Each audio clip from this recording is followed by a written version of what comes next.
Hello viewers, मेरे इस channel में आपका बहुत बहुत स्वागत है। मैं आज एक वीडियो बनाने जा रहा हूं जिसमें मैं आपको एक क्वेश्चन को सॉल्व करना सिखाऊंगा। तो चलिए इस क्वेश्चन को पढ़ लेते हैं।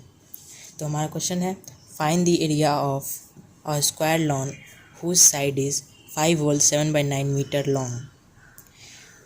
तो इसमें हम लोग को करना है कि एक स्क्वायर लॉन है जिसका शेप, एक लॉन है जिसका शेप स्क्वायर में है और उसका एक साइड दिया हुआ है हमें 5 होल 7/9 मीटर और उसके बीच का एरिया हमें निकालना है। तो चलिए इसे हम लोग एक फिगर के थ्रू समझ लेते हैं।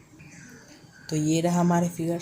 इस फिगर में आप देख सकते हैं कि हमने एक स्क्वायर को का फिगर बनाया है और इसके बीच का एरिया हमें एक स्क्वायर है जिसे हमने स्क्वायर लॉन माना है और उसका एक साइड है 5 होल 7/9 मीटर और इसके बीच का जो शेडेड रीजन है, इसके बीच का जो एरिया है, इसे हम लोग को फाइंड करना है।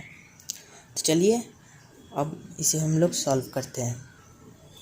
तो हम लोग सबसे पहले यहाँ पे लिख लेते हैं साइड ऑफ स्क्वायर लॉन, क्योंकि कुछ इन्फॉर्मेशन देनी होती है आंसर में। तो हम लोग ने लिख लिया है 5 होल 7/9 मीटर और फिर उसे इम्प्रॉपर फ्रैक्शन में हम लोग बदल लेते हैं।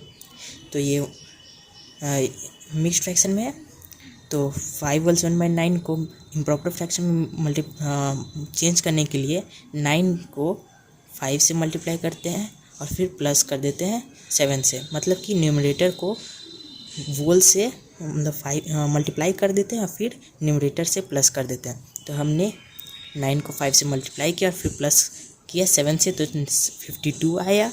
और जो हमारा डिनोमिनेटर रहता है मिक्स्ड फ्रैक्शन में, वही हमारा इम्प्रॉपर फ्रैक्शन में भी डिनोमिनेटर हो जाता है। तो ये आ गया हम लोग का 52/9 इम्प्रॉपर फ्रैक्शन में मीटर। ये एक साइड है स्क्वायर का।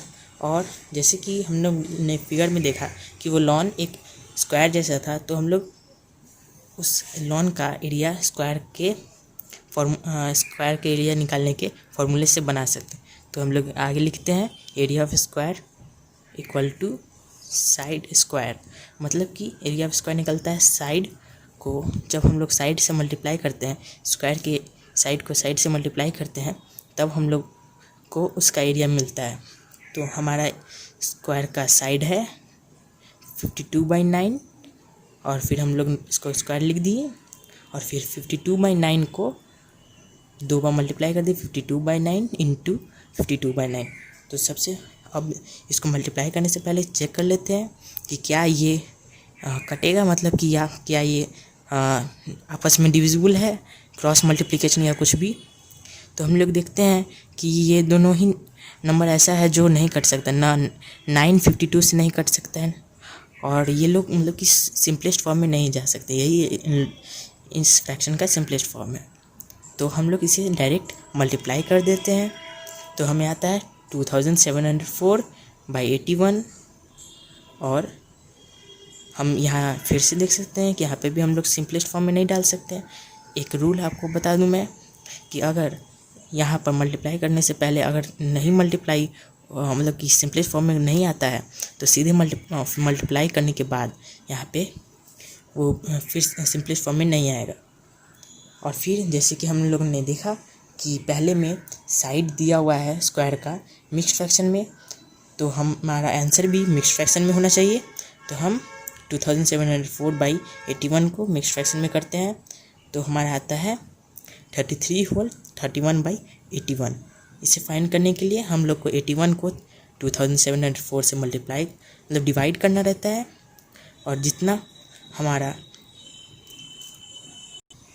कोशिएंट आता है उसे हम लोग वोल में लिख लेते हैं। मतलब इस साइड में 33 हमारा कोशिएंट 33 आया और जितना रिमाइंडर आता है उसे ऊपर लिख लेते हैं 31 और फिर जिससे मल्टीप्लाई करते हैं डिवीज़र मतलब कि 81 उसे नीचे लिख लेते हैं। और फिर हम लोग ने लिख लिया स्क्वायर मीटर 33/होल 31/81 स्क्वायर मीटर। तो आपको ये क्वेश्चन बहुत अच्छी तरह से समझ में आ गया होगा। तो इस वीडियो को प्लीज़ लाइक शेयर सब्सक्राइब ज़रूर कर दें। Thank you, thanks for watching this video.